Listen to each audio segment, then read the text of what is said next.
There are mass evacuations going on this morning in Hawaii Dam north of Honolulu. The alarm sounded at 5:35 in the morning.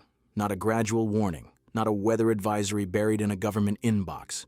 A mandatory evacuation order, the kind that means leave now, leave everything, and do not come back until we tell you it is safe. Thousands of people on the north shore of Oahu woke to that order in the darkness of a Friday morning in March, rain still hammering their rooftops, and a 120-year-old dam holding back an ocean of water just miles from their front doors. The water level inside that dam had climbed 6 feet overnight. It had only 6 feet left before it would overflow, and the rain was not done. This is not a story about a storm that passed. This is a story about infrastructure that was never meant to survive a world like this one, about islands that have been warned for decades, and about a disaster that is still unfolding as you watch this. It started the night of March 19th, 2026, at approximately 11 o'clock Hawaiian Standard Time. A Kona low, a slow-moving, low-pressure storm system driven by southerly and southwesterly winds, settled over the Hawaiian Islands and refused to move. These storms are not unusual in Hawaii. What was unusual was the intensity. In the first 48 hours, 5 to 10 inches of rain fell across affected areas. At peak, between 1 and 3 inches were falling every single hour. NBC News and multiple regional outlets described it as the worst flooding Hawaii had seen in 20 years. For comparison, a heavy rainstorm in Hawaii might drop 2 inches over an entire day. This system was dropping that amount in less than 90 minutes at its most violent. Oahu's north shore bore some of the hardest impact. The towns of Halewa and Waialua, quiet coastal communities north of Honolulu, found themselves underwater. Vehicles were swept from roadways. Homes were pushed off their foundations, dozens of structures were reported damaged or destroyed, and officials admitted they did not yet know the full count of homes that had been carried away entirely. Simultaneously, on the island of Kauai, the west side communities of Kekaha and Waimea were flooding. The Waimea River gauge, monitored in real time by the United States Geological Survey, climbed to 12.5 feet. Minor flood stage begins at 10 feet. Moderate flood stage sits at 15. The river was moving fast and it was still rising, but that was only part of the story. Beneath all of this, beneath the headlines about rescues and road closures and power outages, there were 2 structures that quietly became the most dangerous objects in the state of Hawaii. Both were dams. Both were built in 1906. Both were constructed for the same purpose: to feed irrigation water to sugar plantations operated by the Waialua Agricultural Company, a subsidiary of Dole. Both were classified by the state as high-hazard potential structures, meaning that if either one failed, the probable result was the loss of human life. They are now 120 years old. The first, Wahiawa Dam, sits in central Oahu, roughly 17 miles northwest of Honolulu.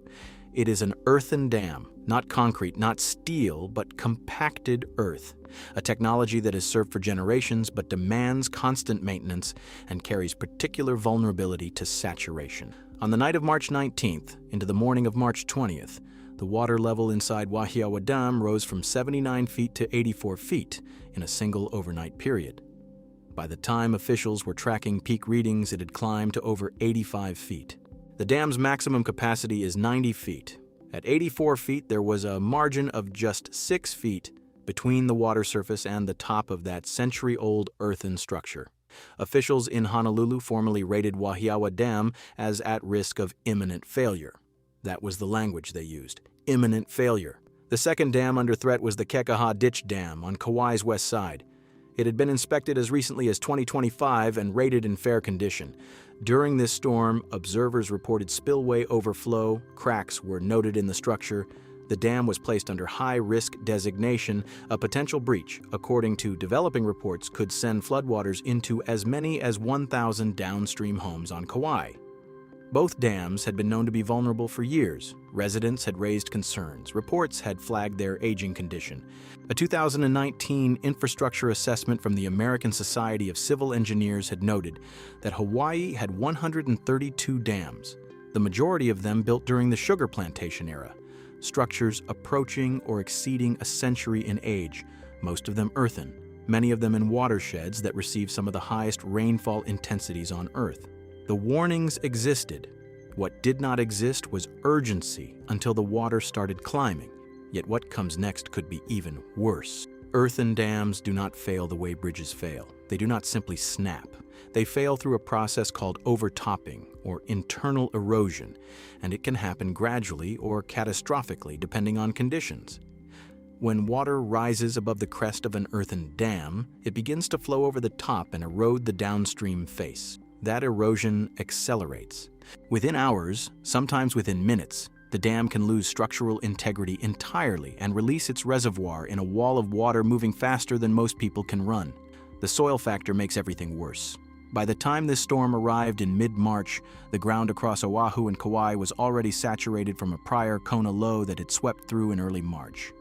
Saturated soil cannot absorb additional rainfall. It simply redirects it into rivers, into drainage channels, and ultimately into reservoir. The watershed feeding Wahiawa Dam received rainfall that had nowhere else to go. Every inch of rain that fell on those saturated hillsides translated almost directly into rising water behind that dam wall. And there is a second phase of the storm system still on the forecast. Meteorologists tracking the Kona low through NOAA modeling are projecting an additional 2 to 4 inches of rainfall across affected areas before the system fully clears. A secondary Kona low was expected to bring what Governor Josh Green described as less rain, but increased flooding risk because the ground is already at capacity. You do not need record rainfall to overwhelm a saturated watershed. You need any rain at all. The GOES 18 satellite, which has been tracking this system continuously, showed persistent cloud cover over the islands with no clean break in sight through the forecast window. A flash flood watch remained active through March 24th for Kauai. The National Weather Service had issued alerts for light to moderate showers turning heavy across the weekend of March 22nd and 23rd.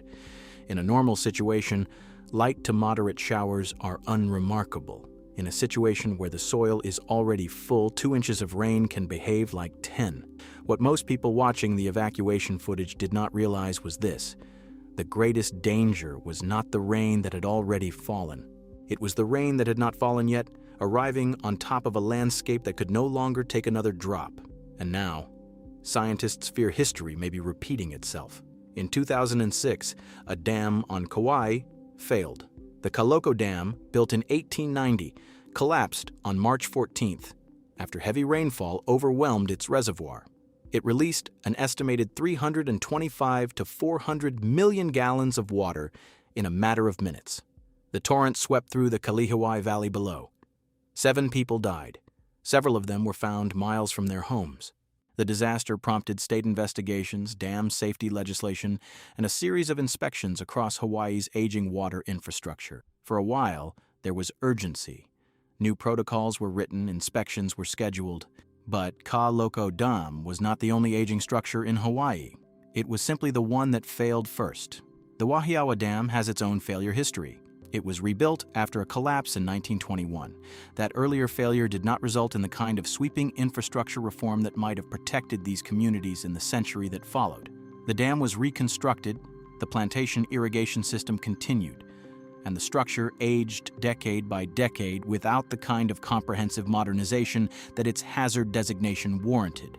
Kauai itself carries a record of flooding that should have served as persistent warning.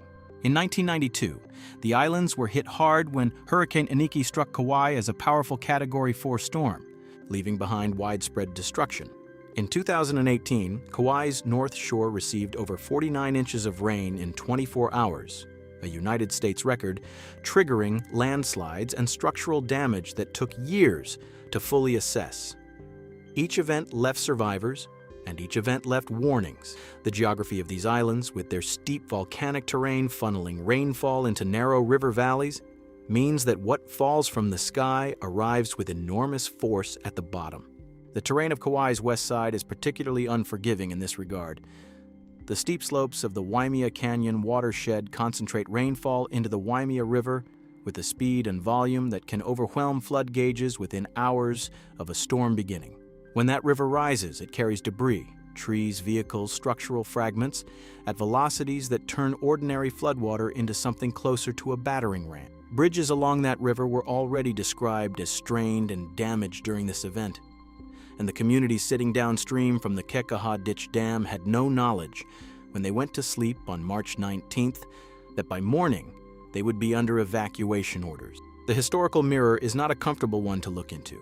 Every one of these dams was built during an era when plantation agriculture drove the Hawaiian economy, and engineering standards reflected the technology and priorities of their time. They were built to hold irrigation water, not to withstand the rainfall extremes of a warming Pacific. They were built when Hawaii's population was a fraction of what it is today, and the communities downstream were smaller, less dense, and in many cases, not there at all. Today, thousands of people live in the shadow of these structures, because what happens next could rewrite maps. By early Saturday, March 22nd, the water level inside Wahiawa Dam had receded slightly, from its peak of over 85 feet down to 81.5 feet, according to USGS monitoring data. That number might sound like relief. It is not. 81.5 feet is still only 8.5 feet from the maximum capacity of that structure. The rain forecast for the coming days means that number could begin climbing again with very little notice. The USGS gauges monitoring Wahiawa are running on live data, and any sustained rainfall across the watershed could push levels upward within hours. The scale of the evacuation alone communicates the severity of what authorities believe is possible. On Oahu's North Shore, 5,500 residents were placed under mandatory evacuation orders. On Kauai's west side, an additional 500 people were displaced. Combined, close to 6,000 residents were removed from their homes and directed to emergency shelters. The American Red Cross was operating shelters across the affected areas. The Kekaha Neighborhood Center on Kauai was accommodating 150 people at one point. Officials requested that evacuees carpool to prevent traffic gridlock on roads that were already partially compromised by flooding. More than 230 people had been rescued by the time reporting caught up with the scale of operations, pulled from floodwaters by firefighters, Coast Guard personnel, and lifeguards operating on jet skis in what used to be neighborhoods. Hawaii's Coast Guard conducted medical airlifts, transporting injured patients to hospitals on Oahu. Approximately 10 people were hospitalized for hypothermia. 3 hikers were reported missing in Waimea Canyon. Search and rescue operations were ongoing. The financial damage was already staggering before the full accounting began. Preliminary estimates suggested Kauai damage alone reached into the tens of millions of dollars. Governor Josh Green stated publicly that statewide damage could exceed $1 billion, affecting not only residential structures, but airports, schools, roads, and at least one hospital facility in Kula on Maui. FEMA activated federal disaster support, formally acknowledging that this event exceeded the capacity of state and local response alone. The Hawaii National Guard deployed more than 200 personnel statewide. Additional Coast Guard assets were mobilized for Oahu. The infrastructure response was enormous. It was also reactive, assembled after the water was already moving. The roads connecting West Kauai communities to the rest of the island were partially severed. Highway 550, the Waimea Canyon Road, was closed. Power outages affected thousands of customers through Kauai Island Utility Cooperative. In some neighborhoods, the darkness was total. No roads in, no power, no communication, just water. What no one can tell you right now with confidence is whether the worst of this is over. The water level inside Wahiawa Dam dropped after the initial rainfall peak, but the soil is still saturated. The forecast still carries rain, and the structural condition of a 120-year-old earthen dam after absorbing its highest water levels in memory has not been fully assessed. Additional inspections were considered likely in the aftermath of this event, but the reports had not been completed. The U.S. Army Corps of Engineers was expected to deliver a downstream breach modeling assessment for Kauai around March 23rd. As of the latest information available, that report had not yet been released. Experts studying this event have pointed to the role of climate in amplifying what might once have been a manageable flood. Kona low storms are not new to Hawaii, but the intensity and frequency of extreme rainfall events across the Pacific have been increasing, tied directly to warmer ocean surface temperatures that feed moisture into storm systems at unprecedented rates. A warmer ocean means more evaporation, more atmospheric moisture, and more fuel available to storms that encounter Hawaiian terrain. What was categorized as a once-in-20 years flood may in the decades ahead become something that arrives on a much shorter cycle. The infrastructure Hawaii built during the plantation era was designed for a climate that no longer exists. This creates a problem that is difficult to resolve with emergency declarations and National Guard deployments alone. You cannot sandbag a century-old earthen dam into modernity. You cannot route floodwaters around terrain that has been directing rainfall into these valleys since before the first plantation was built. The long-term question, the one that no press conference fully addresses, is what happens when the next Kona low arrives, when the soil is saturated again, and when those same structures face the same rising water with perhaps even less margin than they had this time. The Wahiawa Dam held. For now, it held. The water receded by a few feet. The immediate evacuation crisis began moving toward its next phase, but the dams are still there. The rainfall is still forecast, and the structural inspections that will determine whether these century-old earthen walls can withstand what is coming next have not yet been completed. 6 feet. That is what stood between 84 feet of water and the top of a dam built in 1906 to water sugarcane fields. 6 feet, and the rain was not done falling. Stay safe, stay informed, and keep watching what the water is doing.